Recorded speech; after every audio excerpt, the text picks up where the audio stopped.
Good morning, good afternoon, and good evening to everyone who has joined our third AAP webinar for 2017. Today's webinar is on the topic of unconscious as ally, and we are very lucky to have the Dee Furman here presenting for us. And my name is Julie Rivers. I'm the host for today's session. So as a reminder, this session is being offered by the AAP, or the Association for the Advancement of Psychosynthesis, and we are very much interested in cultivating peace and purpose, and our mission is around advancing the theory and practice of psychosynthesis to benefit individuals and society. So this very much falls in line with your own development, your work as a professional in the area of psychosynthesis, and as you'll see in the learning objectives slide, connecting not only with yourself, but with your will. So today we're going to be playing with the unconscious, playing with how it shows up in your dreams, in your daily life, in synchronicity, in intuition, and in imagination. And we're going to start with the assumption that we all carry and have access to our own unconscious and to the collective unconscious, and that both can be used as ally. And in fact, even nightmares can be befriended toward your own growth and well-being.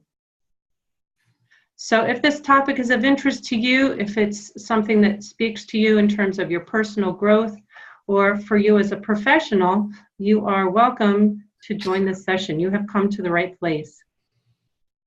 So specifically, we're going to cover a few things. So I did mention earlier, this is going to be an interactive session. If you haven't done so, do take the next few seconds to get yourself paper and pencil, for those of you who have just been joining, because it will be an interactive session, and we will be exploring the relationship of the conscious to the 4 levels of the unconscious in psychosynthesis theory, to the lower, middle, higher, and the collective unconscious. We'll activate awareness and will toward opening up a channel of communication with material that presents from the unconscious in your world. We'll engage in creative processes to support a fluid relationship between self and all that is held in the world. And we'll consider the role of the collective unconscious during times of stress and its impact on your personal levels of unconscious. And finally, we're going to allow you a chance to choose some practices that will support the experience of opening up to the unconscious. So as I mentioned, pretty interactive. And just as a final reminder, please do have paper and pencil ready. If you have questions, please send your questions in throughout the presentation using the chat option at the bottom of your screen. If you move your mouse, you should see a chat option show up. We will hold those questions until we get to a Q&A segment, and then we will cover as many as we can in the time we have allocated. So as I mentioned, Dee Furman is our presenter today. She is the founder and director of training at the Synthesis Center, and is a founding member of the AAP herself. And I could read through this paragraph of all the wonderful things and amazing things that Dee has accomplished, but I will just say that she is kind of a vortex for moving people forward and through and beyond. And for that, I am very grateful.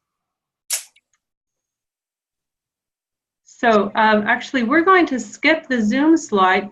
Wait a minute, are we going to skip the Zoom slide? Oh no, we're not going to skip the Zoom slide. This is where you all get a chance to practice some annotation and to introduce yourselves. So we're going to start with an interactive session right now. So if you... Julie? Yes. We weren't going to do the introductions yet, though we could. But if we do, let's just practice, and then we were going to do the introductions in after the second slide. Okay. I don't know if you want to just practice now. Yeah, why don't we give folks a chance just to quickly practice, just to make sure you can find your view options So all the way at the very top on the right side, you should see View Options. And if you click on that, you should see your annotation tools. And what I'd like you to do is to select your text tool and then click somewhere in the center of the screen and start typing something. Like I'm just now typing hello, and I'm clicking with my mouse somewhere else, and you can now see hello on the screen. So everyone, just go ahead and practice a little bit with the text tool and type something in, and when you're done typing, click your mouse somewhere else, and then what you've typed will show up.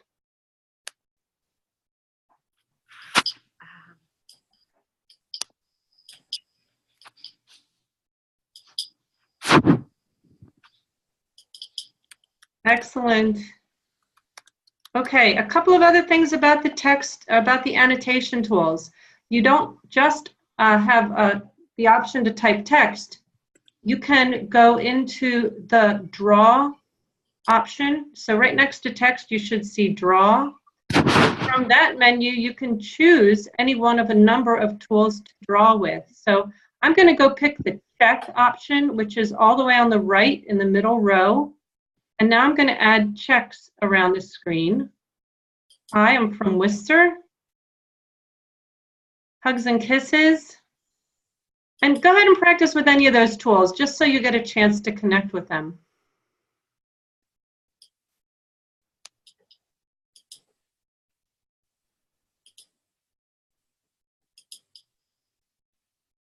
Hello, hello, everyone.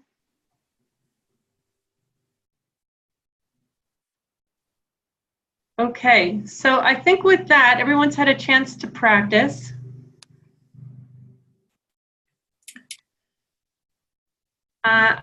So I'm going to ask you to stop annotating now. And what I'm going to do is I'm going to clear all the annotations. There we are. And now just move on to the next slide. And Dee Dee, I'm going to pass this off to you. All righty. It is very nice to be here with all of you, 34 of us currently, and many people I know well, and some people I have never met, which is particularly exciting. And so I welcome this odd version of getting to know you. Psychosynthesis, you probably all know what it is. So you can read this screen. What I want to say about psychosynthesis is a fairly unusual statement that perhaps a few people share, which is that I have done psychosynthesis my whole adult life. I discovered it when I was 22, 23 maybe, and I have gone on from that time to do a lot of other things all the way through a doctorate, and never has anything pulled me and held me and inspired me and been my anchor more than psychosynthesis. So we have a background noise. I don't know what it is. Somebody talking, it sounds like. So for me, psychosynthesis is, the short form of psychosynthesis is, it is about the call of self and the response. We've heard the term call of self, but the call of self means not a lot if we don't respond. So the call of self is the thing that Asadjoli knew existed, and he responded to in all the moments of his life. Probably he had bad days too and didn't, but by and large, that's how we know him, was through his response to his own call of self. And that is what it is for me, and I hope for all of you. And I have a cold, so I'll be drinking herbal tea.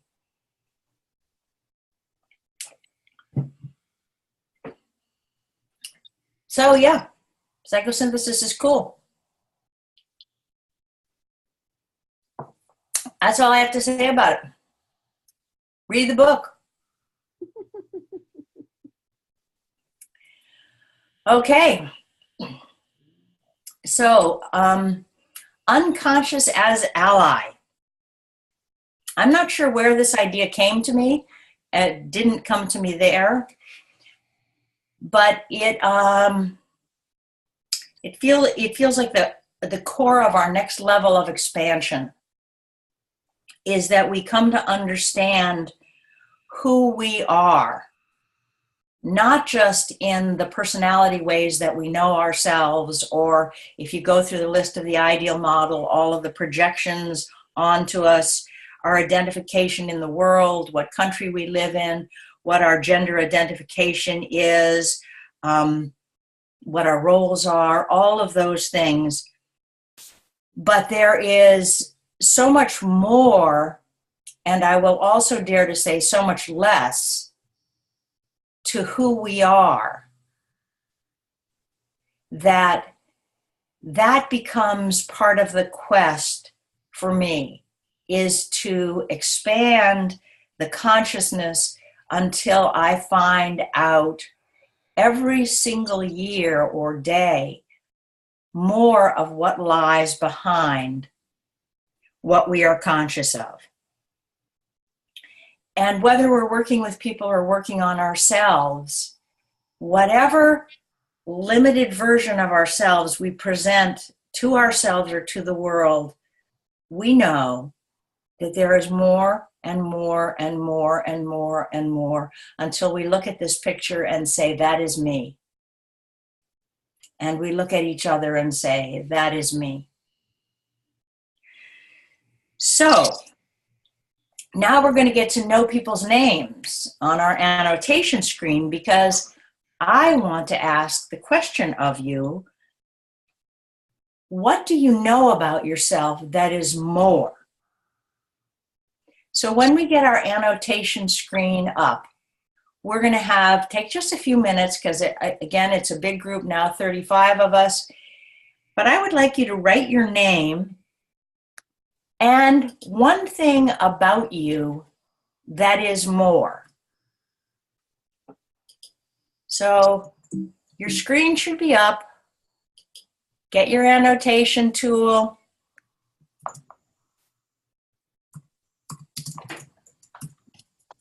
And start writing. And you can find your own language. You all know me as a psychosynthesis. I am also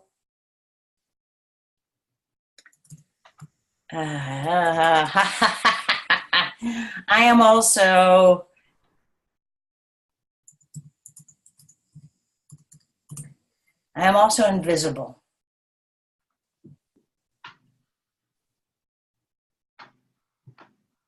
Okay, so if you weren't with us when we first started, you can find your annotation tools by going to the top right side of your screen. Mine's in the middle, by the way. Yours is in the middle? Okay, yep. So your annotation tools are in the middle? Yeah, the view, yeah. Okay, so there, because I put an annotation board up. Yeah, so go ahead and use the text tool, click on text, and then click somewhere in the center of the annotation area on the whiteboard and start typing. And when you're done typing, click somewhere else, and your text will show up for the rest of us to see. And I'm just going to move things around so we can see everyone, because it's easy for us to start in the same spot that someone else started in.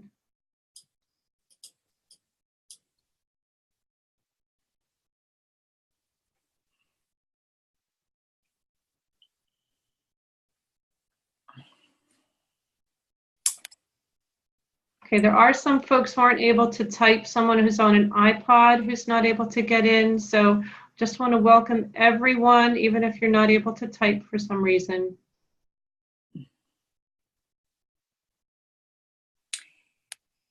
And I'm seeing names hop into the screen, which makes me smile, because I see some of you that I know and haven't seen in a long time.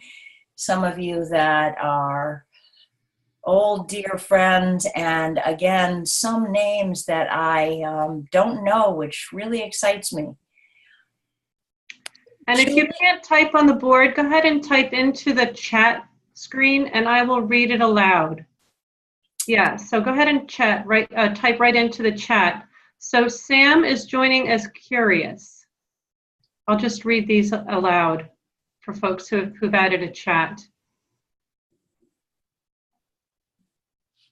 All righty. Mary is grateful.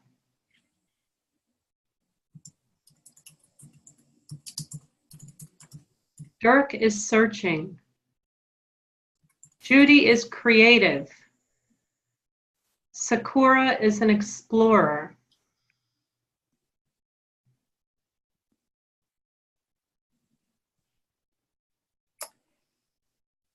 So I'll let you gather more of those as they come in, Julie, and you could, we have Masami, if my Japanese is correct with no accents. And I just lost what you said.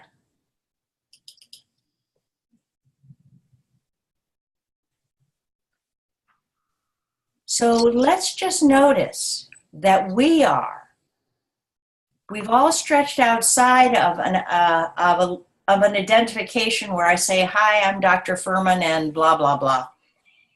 And we've claimed something a little larger for ourselves, but I want to claim all of it for all of us. And some of it will resonate more. And if you see something on the screen that really resonates, feel free to put a click next to it. But I want us to notice in this room that we have Joanne sharing, Chris sensing the emerging self, Marika grateful, Val compassionate, Amber relentlessly curious, Kay alive, Heike unsecure, Iwa, multidimensional, Kirsten, imaginative, Celia, empathic and open, Lisa, a deep appreciation of the gender spectrum. Keep those check marks coming. This is going to be really lovely for us just to see visually. Amy, heart space, Julie, expansive, Richard, emotions and feeling, Olga, aware, Kendall, capable, Trissa, joyful. We're getting a lot of joyful. Gay, Jay, aware there are endless worlds to discover. Diane, creative, Ria, heart. Chris, openness. And there are more. Do you have more that have come in, Julie, that you want to read into our list? I don't have any additional ones from those I already read. So as we look at this group and allow ourselves to feel the circle that we are in, a circle that spans the globe, and just take a moment to appreciate how amazing that is. And as you look at these names and these words, look at one of the words that you didn't click. And just ask yourself, am I also that? And so I welcome you all and thank you for your joining with us in our diagram. And we could move on. And there we all are who are in pictures. One of my next door neighbors is on this screen. Mwah! Hi, everyone. Hi there. People from the San Francisco training. We've got Poland. Hi, Mary. I could spend forever saying hello to people, but time is short. So hold these images without holding them tightly. Glad you got in, Amy. All righty, Julie, let us move on.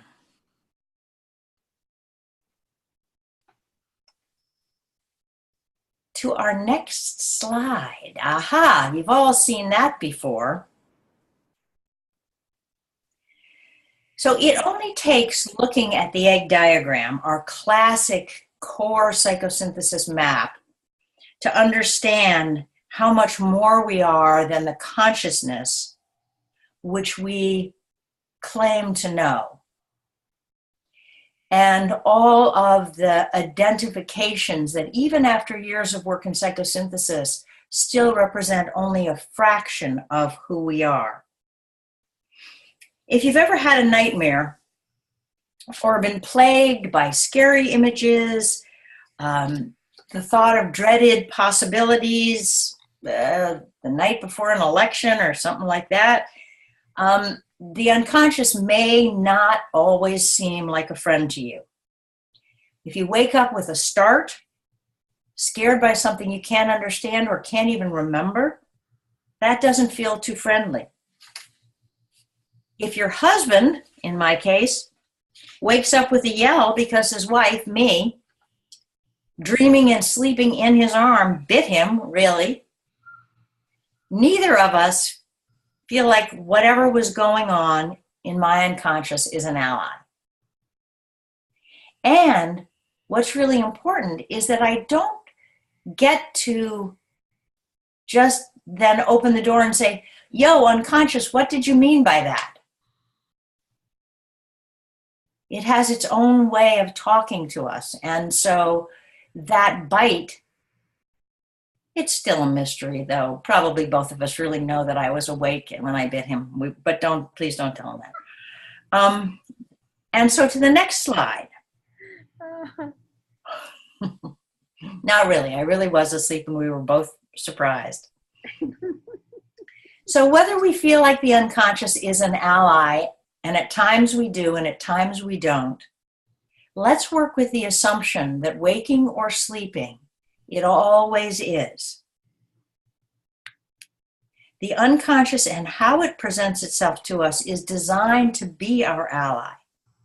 It is designed to give us information or guide us, most often in symbolic forms.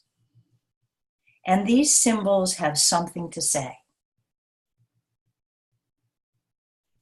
So I'm going to do a first of a couple of very, very brief exercises. Notice in this random slide what attracts you. Of all the aspects of the image or the whole or the parts, just let yourself be attracted to any aspect. Breathe it in. Be curious.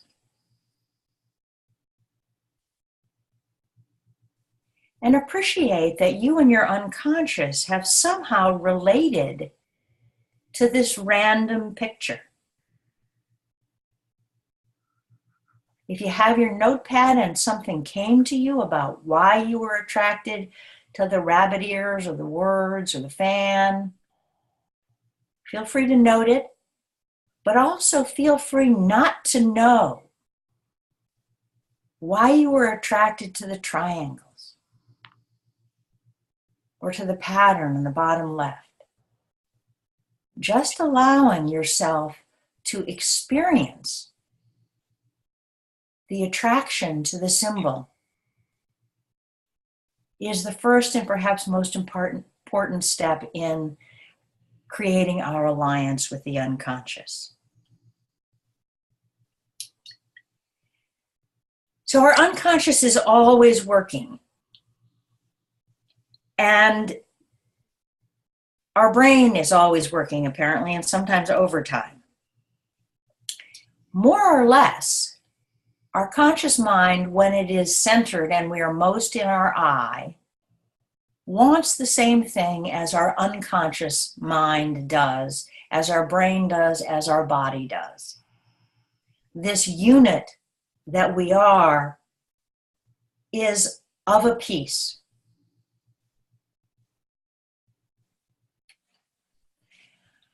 And we could move the slide.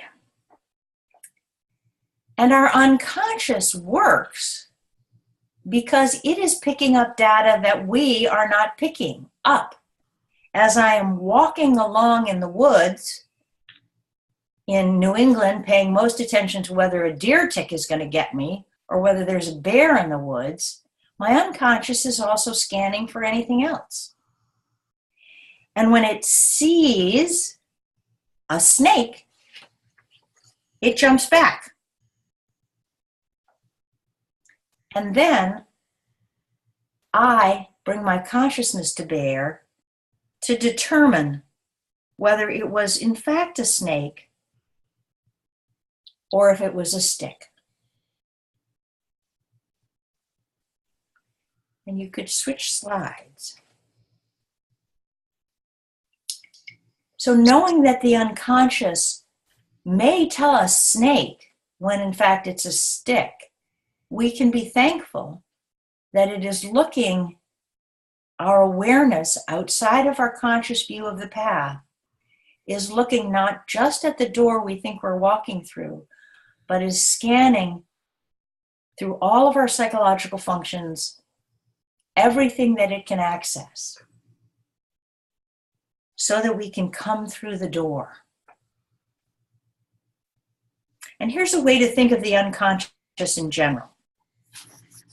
It's everything that is held in us, but that we are not aware of in the moment. From your phone number to past traumas, to deep yet not articulated values and priorities, we are full of knowings. The one that we can name are the ones that are conscious.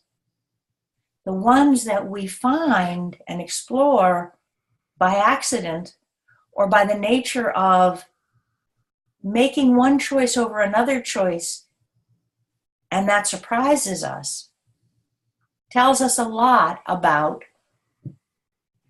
what the unconscious is also carrying and feeding us. Whether we're crossing the street, listening to a child, watching a movie, meditating, remembering a dream, everything that we do while we are awake has a conscious element. And hopefully there's enough consciousness for the task at hand. So driving the car, we want enough consciousness to pay attention to all the things we should pay attention to. But the unconscious is carrying way more information. And this really works well, because we don't want to have to get into the car and review all the steps to driving a car. We don't want to have the conversation, put on your seatbelt, turn the key, adjust your rear view mirrors. The unconscious, the middle unconscious in this case, has that all down pat and helps us simply to be able to be conscious.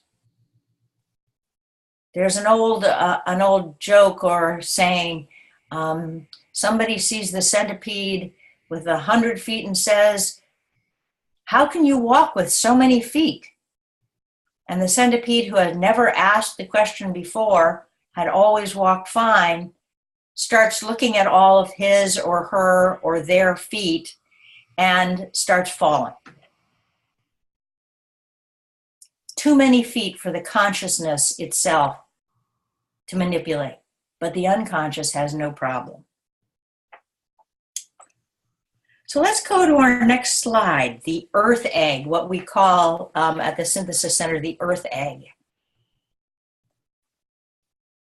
Looking again at this core psychosynthesis map, we can see, I'm guessing people can't see my cursor, can they, Julie? Nope. So if you would circle with your cursor, just the yellow consciousness in the middle. There's the I in the middle of that circle. And on a good day, the I is in the middle of that circle, not lost in some level of unconsciousness. The I, contentless, awareness and will. Hold on to that word contentless for a moment.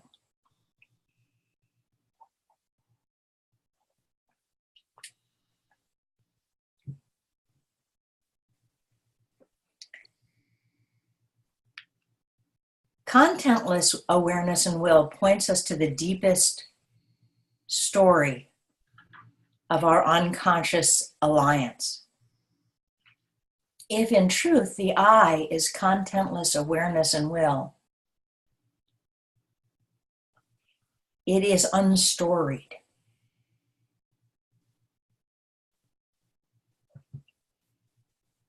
And if it is unstoried, it is a story that holds all of that egg. I'm going to mute myself and cough.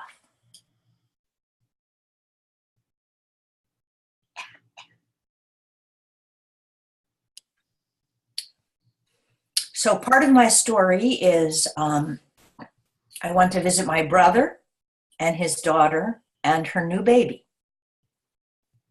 And their 2-year-old son kindly gave me a cold. Well worth the price of admission to see a 3-week-old baby named Bowie. May the legacies continue. So the unstoried self invites us to know ourselves in all the personality and ego ways that we know ourselves, but to know also what we don't know and that we don't know. In this map, we can see what you all know, I imagine, the lower, the middle, the higher, and the collective unconscious, held centered around the self. All aspects of the unconscious have the power to be our allies. I want to repeat that, all of them, because the field of psychology has typically worked with the assumption that the lower unconscious is a problem area. It's the problem child in the family. It is not. It is the foundation of the building of the who that we are.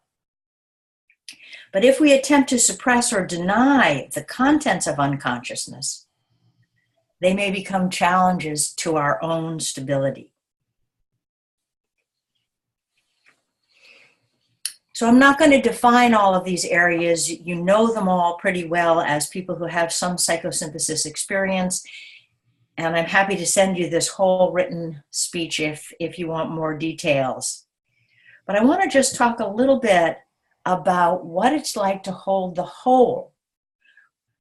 We're going to come back to the whole of this planet a little bit towards the end. But how we know our lower unconscious, our middle unconscious, and our higher unconscious is also a way that we are invited to know the collective unconscious, which Asa Jolie referred to as the place in which psychological osmosis is happening all the time, both with other human beings, the environment, the past and the future, the human experience writ large, and the great unknown beyond all the egg diagrams. Slide, please, Julie. So I want to welcome us to the depths and the heights of the unconscious. And for the unconscious to be an active ally, we must befriend it. We must invite it, listen to it, contain it, and direct it as needed so that our relationship to this vast arena is fluid and safe. We can, in our personalities and in our consciousness, and do impact the unconscious for better and for worse. And so does our environment. For better and for worse, it impacts not only our personalities and our bodies, but it impacts our unconscious. Likewise, the unconscious does the same. It impacts us in our consciousness and in our body, feelings, and mind. That bad dream leaves a mark. That bite on my husband's arm leaves a bruise. equally, that suddenly remembered tune uplifts us, and that dream of flying helps us soar. This mutual relationship requires commitment and openness. Repression of the unconscious, which I think by and large we are taught, at least in Western cultures, we are pretty much taught to stay away.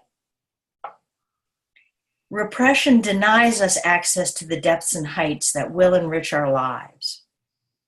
Ignoring the cues and messages sent from the unconscious cuts off a deep and profound avenue of knowing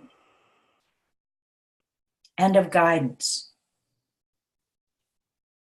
On the other side of that, and this is the balance we walk, losing ourself into the great sea of the unconscious invites the possibility of overwhelm by the contents of the unconscious.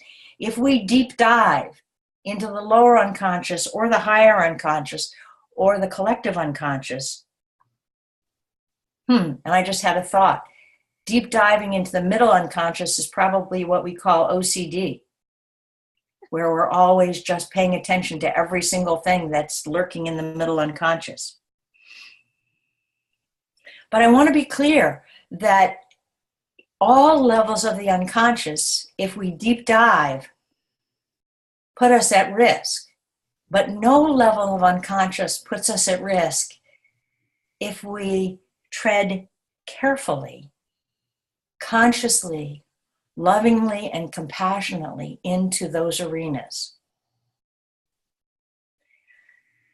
So, Julie, do we have any questions that have come in on content? We have one question that's come in, and it's about the previous slide. So I'm just going to take us back to that.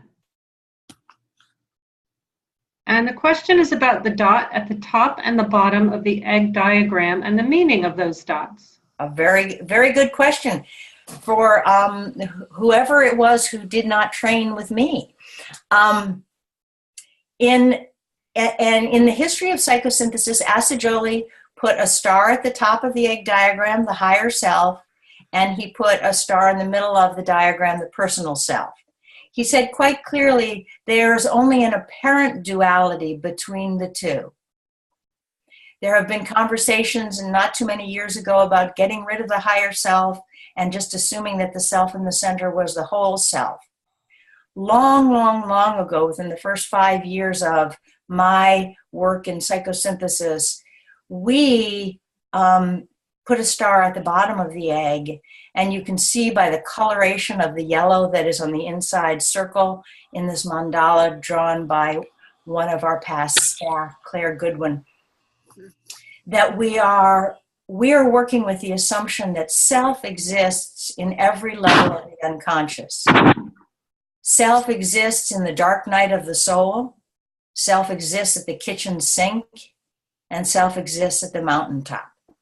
So for us, we have called it different things, but it is self in all levels of unconscious. So I hope that explains that question. Thanks, Dee Dee. That's the only question that's come in. All right, well then move us on to our big wave. So the invitation is clear as far as I'm concerned. Open your heart and your mind to the vast sea of the unconscious and become a strong swimmer, a diver, an explorer, a traveler ready to find the next buried treasure at any level of the unconscious. And yet, always stay close enough to land to emerge, to dry off, to sunbathe for a while. But I want to explore a bit more specifically this process of creating an alliance. We think about, when we work with the unconscious, a term used long ago and originally in psychosynthesis by Roberto Assagioli, fractional analysis. And basically what that means is that we go from the known to the unknown. So there is no sense in diving into the middle of that wave if you don't know how to swim. Know what you know, fill out everything that you know about whatever your presenting issue is, whatever your curiosity is. And when you get to the place where you need more than you already have, let it guide you into the unknown places that call. It has been said in many spiritual traditions and psychosynthesis that when knowledge is given, we must act on it. It is very easy to be seduced by the unconscious. In the early years of psychosynthesis, we had what we called guided imagery or daydream junkies. You go into your therapist's office before there were coaches, and you'd found a psychosynthesis therapist, and it would be like, hi, I want to work on issues with my mother. Okay, close your eyes and get an image. And then 45 minutes, it was almost as good as the drugs everybody was taking then. But it was building awareness, awareness, awareness, awareness. And that has also been a tendency in trauma work. We saw this go way overboard in the United States when the first realization of the actual pervasive impact of childhood sexual abuse came to be accepted. Then therapists tended to say, okay, you've remembered that. Do you remember another incident? Do you remember another incident? Do you remember another incident?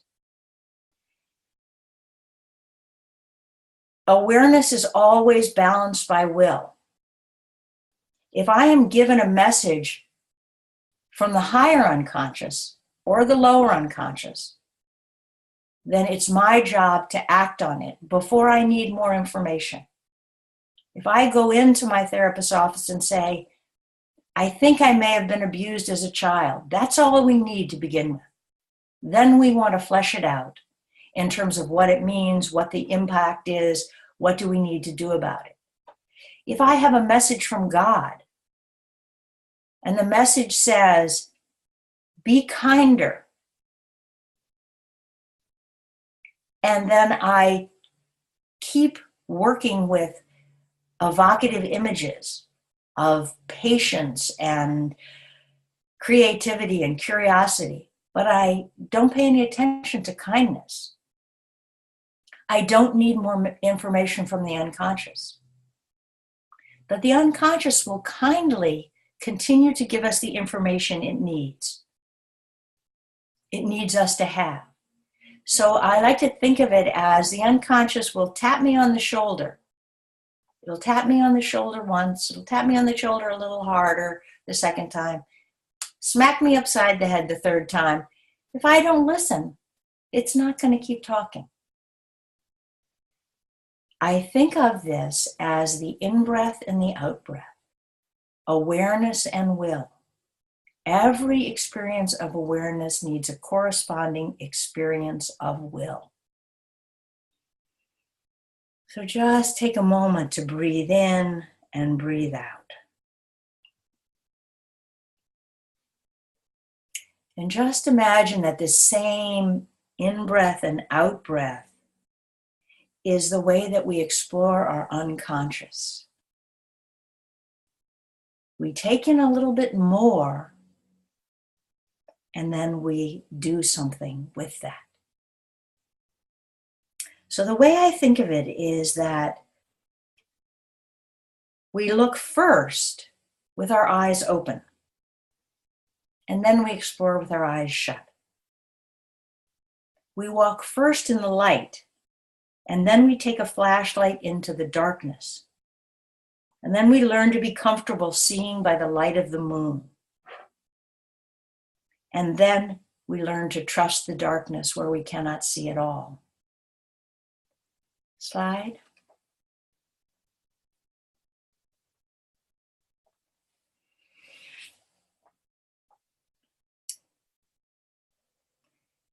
To create an unwavering alliance between the self and the unconscious, in which both trust and negotiate with each other, we need to actively pursue this relationship.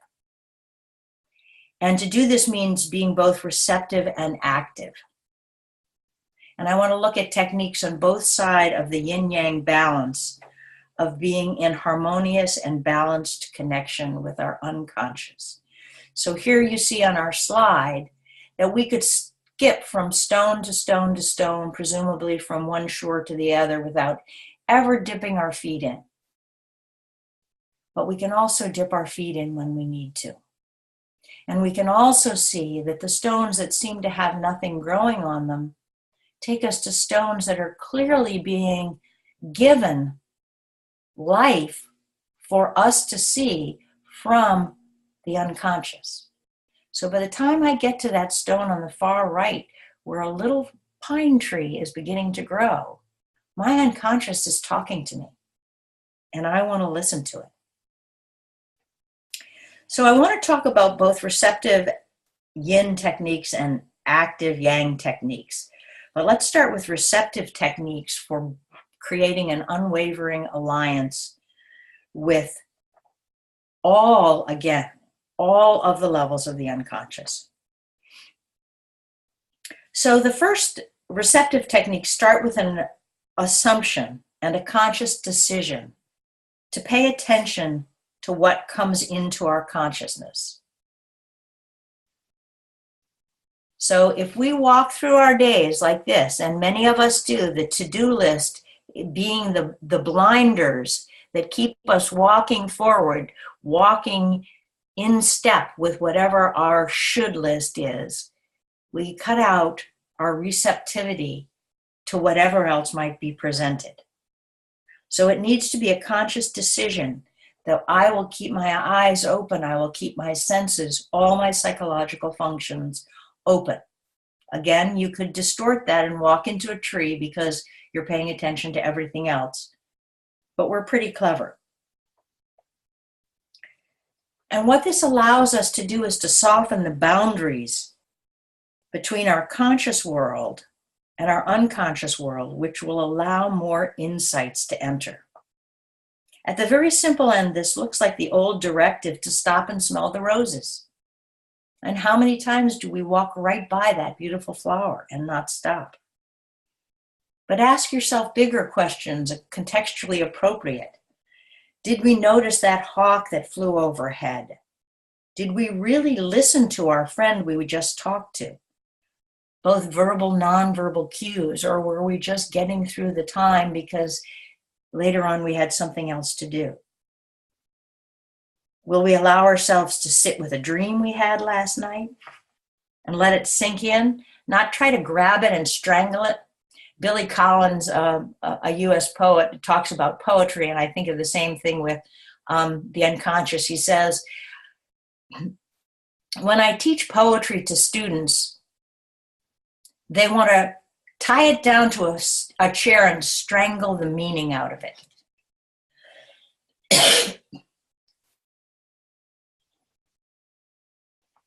We can do the same thing with our unconscious and with a dream. We can strangle the meaning out of it. I'm quite fond of telling my husband exactly what his dreams mean. And he's quite fond of never believing me.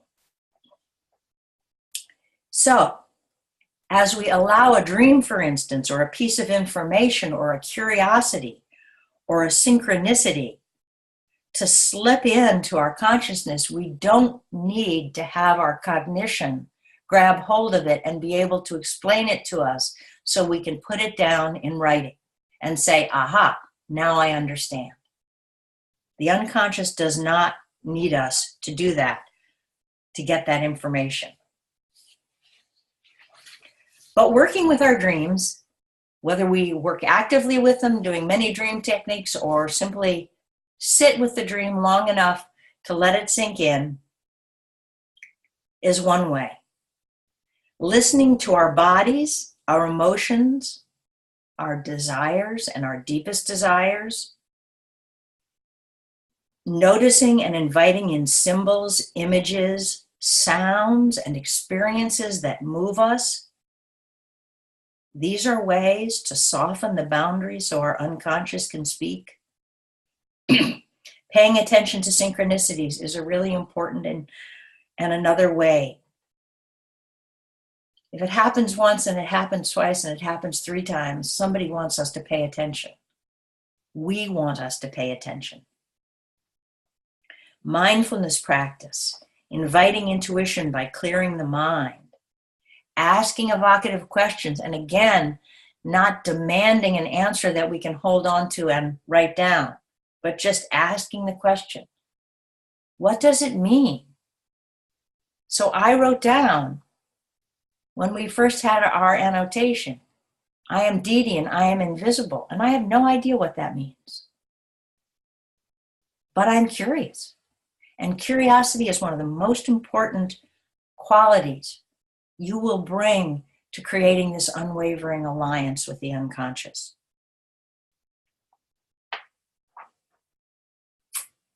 I want to give you a very brief case study, but it's going to be very, very brief.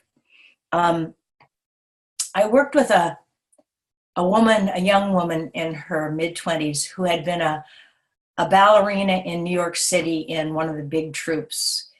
She was up and coming. She might have even been in her early 20s because I think they nabbed them young and trained them hard. And she was in a minor accident where she broke her ankle, which healed perfectly, except that she would never dance again. She could walk, she could do everything, you could never tell. But even the 6 months out and the change in the bone structure made it so she could never be a dancer again. And so she came to my office, she walked to my office, and in our first 4 or 5 sessions, it was really just coping with a life's dream smashed. And then one day she came into my office, maybe the 4th or 5th session, and she was smiling. And in our town, at that time, this must have been 30 years ago, we had a young guy, a hippie, long hair, probably went to Hampshire College or hippie college, who had a dachshund who, for reasons I don't know, had no back legs. And he had, probably with the help of vets, figured out a way to put a skateboard under the back end of his dachshund with Velcroed straps. So he and the dachshund would walk up and down the street together with the dachshund waving his little tail wildly, running with the skateboard as his rear end. And she had passed this dog coming into the office, and it had blown her mind. It had worked on her in the ways that symbols work on you. I could have told her that story. I could have given her a million examples of people who had gone on to something greater, who had been reborn through their loss. And it would have meant nothing. But she saw this dog, this smiling owner, this wagging tail, and she came in and said, I want to find out who else I am.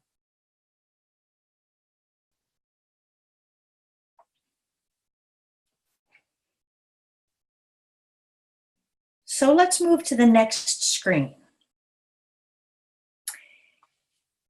You've heard a lot about the yin ways, walking down the path of just paying attention to the fact that they're not just purple trees, green trees, and red trees, but they're hearts. And they're streaming hearts.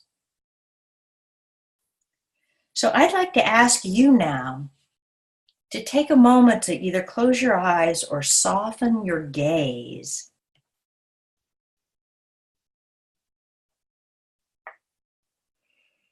Just center, come away from the screen.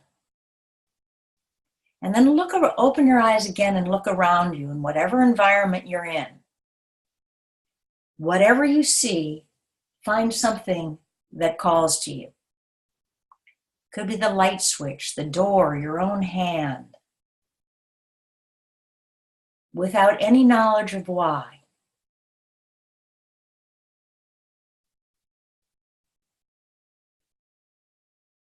And spend a moment in dialogue with whatever it is that calls you. And just ask it, why have you drawn my attention?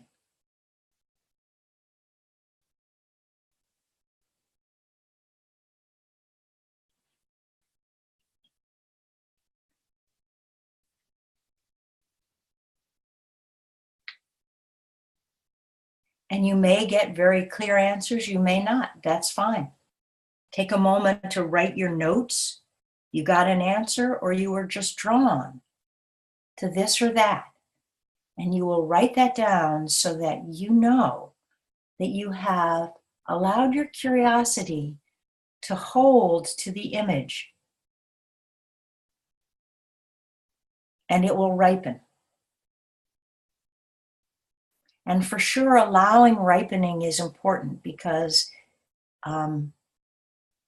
if you think the unconscious works in your time frame, you're wrong. You work in its.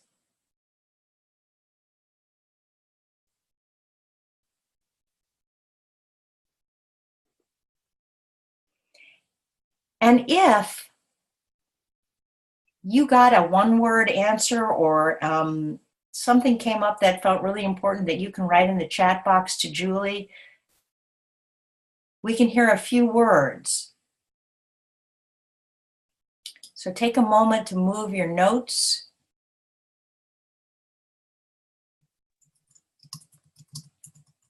And Julie, as you, oh, and I guess everybody can see them.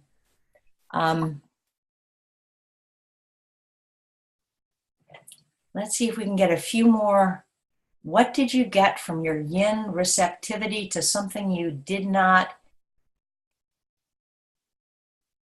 imagine you were going to be drawn to or were quickly drawn to?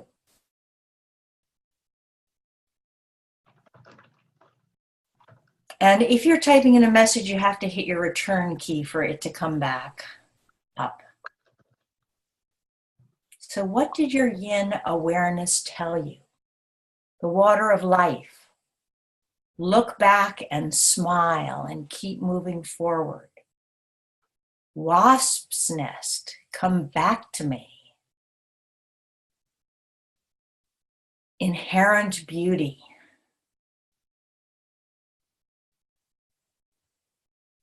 Alrighty, let me see if there's any last one that wants to come up here from your...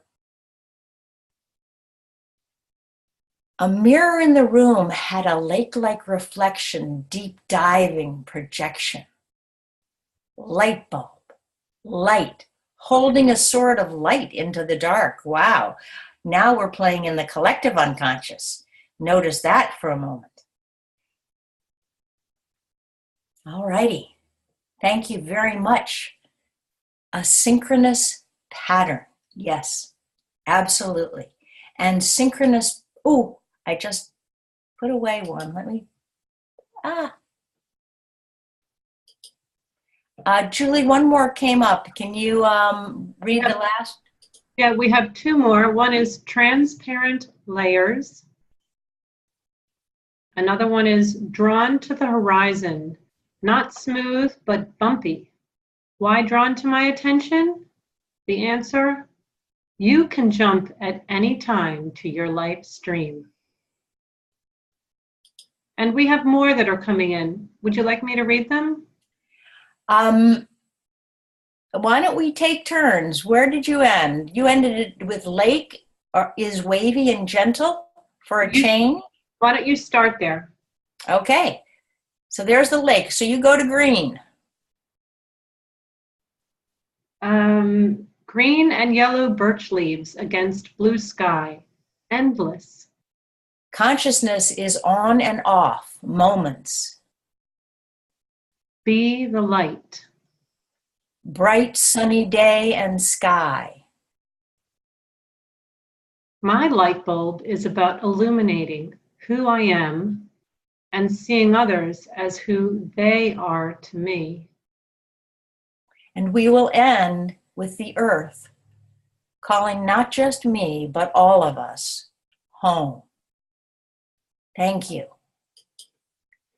So there we experience levels of the receptivity that is there, even sitting in your office, not on a mountaintop. Well, except in Chris's case where she's always on a mountaintop.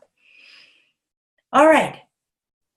And we saw the synchronous patterns. And so we are playing as we do that. We can just imagine that we are accessing middle unconscious, higher unconscious.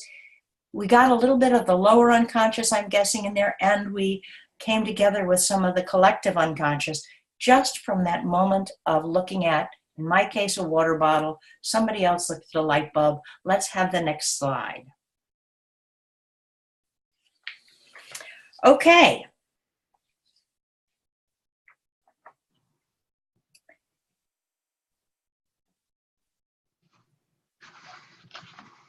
So we're going to take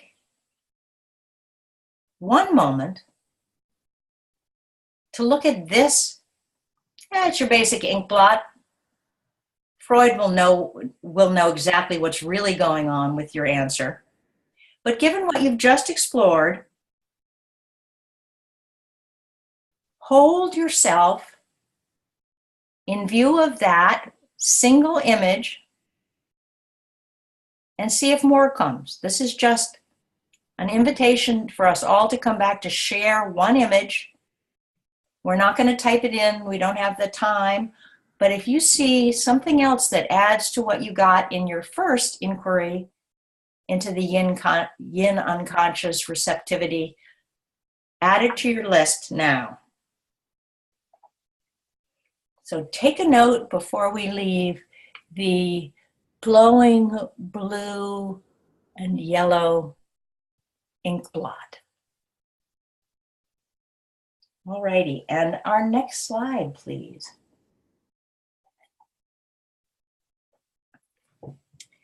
So on the other side of receptivity, which is what we take in from our unconscious by softening our boundaries, is the Yang Alliance. And on this active side of the alliance, I think about what we give to our unconscious. On the yin side, it's what we take from our unconscious. But I want us to think about what we give to our unconscious. What words do I feed into my unconscious?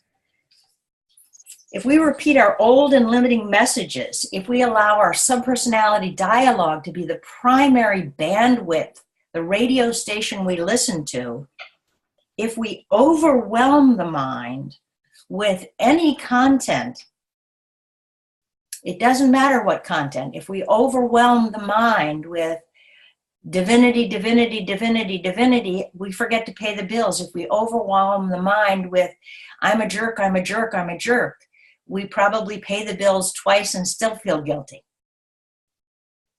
If we give in to feelings of despair or hopelessness, if we give in, not if we identify and disidentify, but if we give in, we identify without the capacity to disidentify, then that's what we're feeding our unconscious. On the other side, if we actively sit with a positive seed thought, with evocative words or uplifting images, we offer a very different diet to our unconscious mind. Working with symbols, whether we consciously find them or they show up unbidden, is a way to actively engage our unconscious mind. Roberto Assagioli noted this, quote, "In a sense, it is a complete system of ingathering, storing, transforming, and finally utilizing energies. The normal succession of the psychodynamic efficiency of the symbol is that of attracting psychological energies, storing them, subsequently transforming them, and then utilizing them for various purposes, particularly for the important one of integration." So he said that in a lot of big words. I often say to my clients, say what you just said as if you were talking to a 5-year-old. And so I'm going to say what he just said as if I'm talking to a 5-year-old. Pictures are so cool because they make magic happen in us. And in this active side of the Yang Alliance with the unconscious, we have many, many psychosynthesis techniques. We work with the ideal model. We work with the evocative words. We do guided imagery. We specifically dialogue. There's not a map in psychosynthesis that doesn't take us to a potential alliance with our unconscious. Subpersonality work. First, it's all the subpersonalities, but we always end up in the I space with more information because we've identified with the subpersonalities. We've recognized them. We've accepted them. We've coordinated them. There's the Yang Alliance. We're taking the wounded, traumatized subpersonalities and we are bringing them to the light. We are coordinating them into our lives.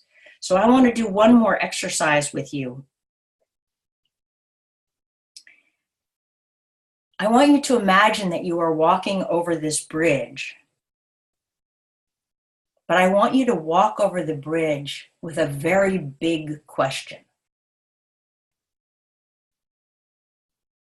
And as always, a question that is about yourself and your role in the world, not about who's winning the German election today.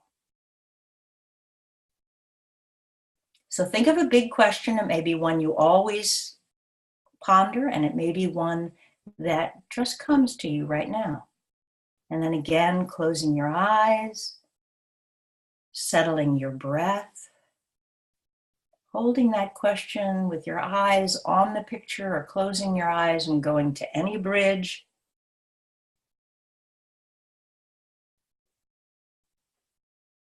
Asking the question. Again, not grasping for answers. Notice what you're walking towards. Let the question sit in the background and notice what you're walking towards. Notice what you are crossing over. Become aware as much as you can as to why you are crossing that bridge.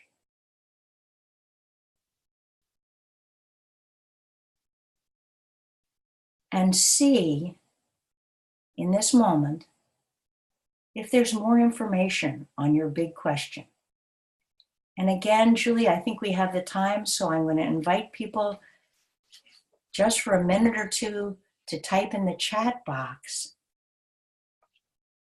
whatever answer. Again, it has to be your short form of the answer to your big question, or maybe just the answer to why you are crossing.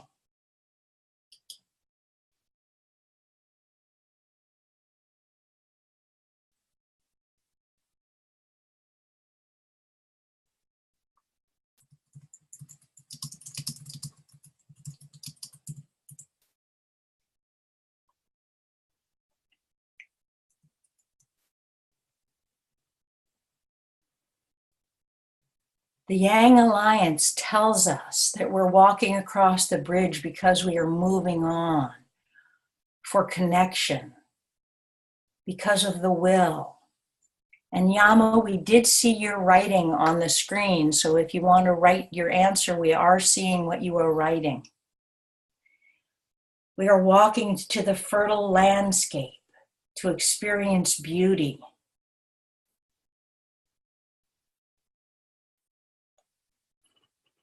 We will die if we do not. Crossing to feel safe or sage in being seen. Ah, you meant to write safe, but sage is just as accurate. Yes, you are right. From the shade to the light. And because we've crossed that bridge, we can go back to rediscover who I am, to know my own acceptance. And in an inevitable, I'm adding the word, and in an inevitable movement of evolution. And interesting, coming back to my invisible, because nothing is left there. Persistence in the dark. Will I find the right path? Crossing alone. Will there be alliance? Crossing the bridge. The other side is expansive yet unformed. Creating spaces where people can listen and tune in. I'm going to read this last one here, and then we're going to move on because I am responsive to time. I know my purpose to create spaces. Should I develop the extrasensorial competencies with training as a healer? Answer: there is someone or people waiting for me to help me. Why am I crossing? To finally know an answer to this big question since childhood. And we are crossing the bridge because it is there. And we're not necessarily walking. We may be flying.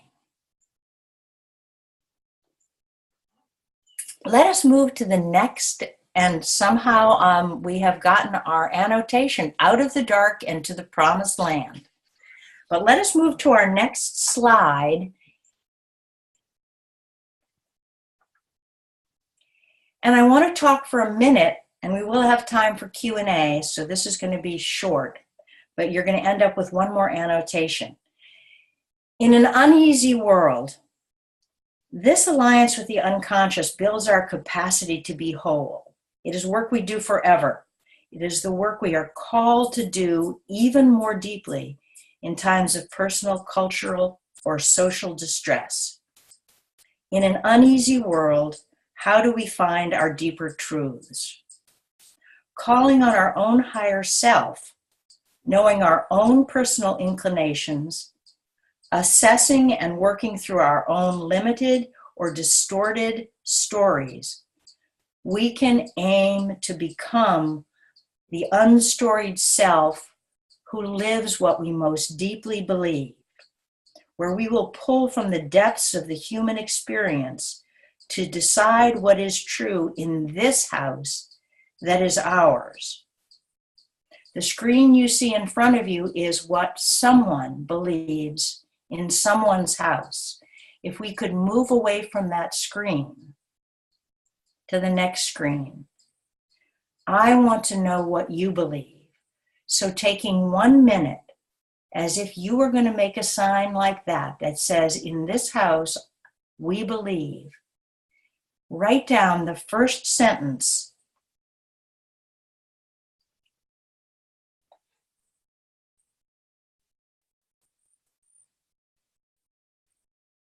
and then let's move to our next annotation screen.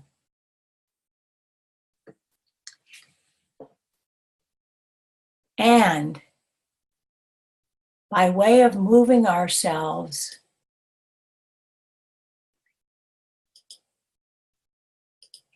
I'm just trying to get my annotation screen. There we go. By way of moving ourselves towards our Q&A at the end, let us fill in this house and put in some of your answers. I believe, or we believe, or I know. Unconditional love. So once again, if you don't see your annotation tools, go to the very top right side of your screen for view options. And you should see annotate once you click on that, and then your text tools. Then click on the text tool, and then somewhere on the screen and type your statement. And then click somewhere else and it will become visible. And again, as Julie helps us move some of these around, because I don't think I have the capacity, feel free also to put a click next to them. In this house, we are all welcome. We are all in love. We believe in peace. We feel compassion. We know color and pattern. We believe that no kindness is ever wasted. We understand that everybody is a valuable, unique human being. We are all shimmering butterflies. There is dignity in every living being.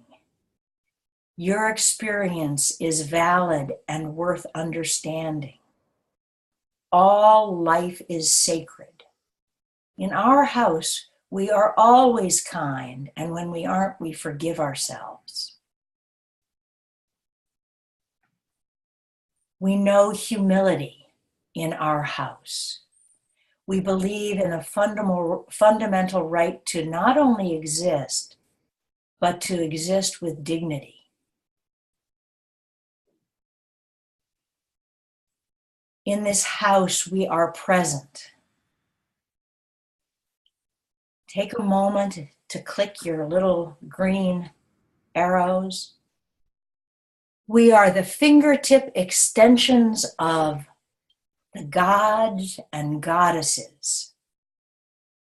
And there are many of us. Show us your fingertips as we hold the yin and yang of our unconscious, representing the divine. We are a heart. We are love. We have freedom and order. Oh my gosh, do we have a created group? We didn't even remind them, and now they're drawing. Take a moment if you want to draw. Julie, does this screen show up again on the, as this is replayed? Yes, it will. Cool dudes. We have a couple chats coming in.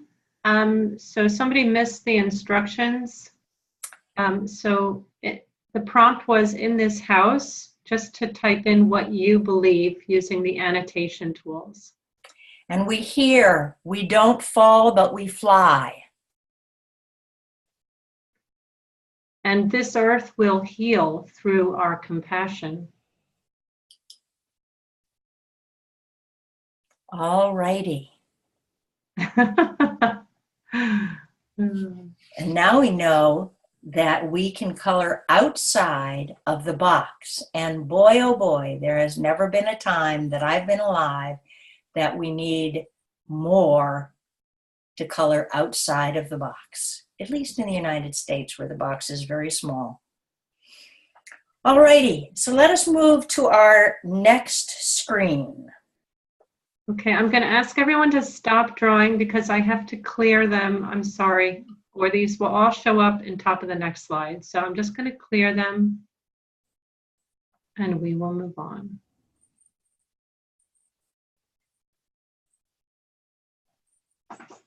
So before I say thank you, I want to say that here in this fertile land of the deep alliance between the conscious and unconscious, we both listen to the unconscious and speak to it.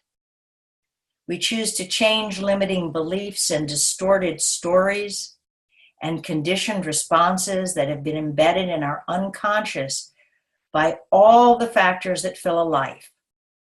We choose because we are actively aligned with our own healing and with the healing of the planet to plant beautiful and healing thoughts, words, and deeds in our inner and outer worlds, in our conscious and in our unconscious.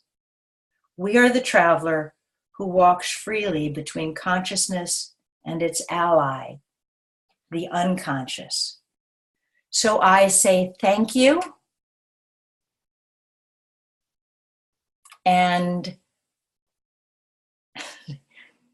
thanks for the squiggle and the heart. And I think we have 2 more slides because one I just couldn't resist. And we will have Q&A that will be unrecorded. So Julie, if you can move us to our last slide, because everybody who knows me knows that that's what I really look like. That's Dee Dee on a good day. And then the last slide, which just gives you contact information for me, that's my email address. And I will be happy to send you both the written version of what I did today and I think I have everybody's email, so I will just do that. I will send the written version of this, and I will also send you an article by Martha Crampton, who was my primary psychosynthesis teacher, on synchronicity practice. So you will hear from all of me. And I just am thrilled beyond belief that this group of people is busy coloring all over the screens. Yay. So Julie, thank you for hosting. You have been a most gracious host, and when you are ready, you can end the recording and we will have a few minutes for any Q&A that there are, questions and answers.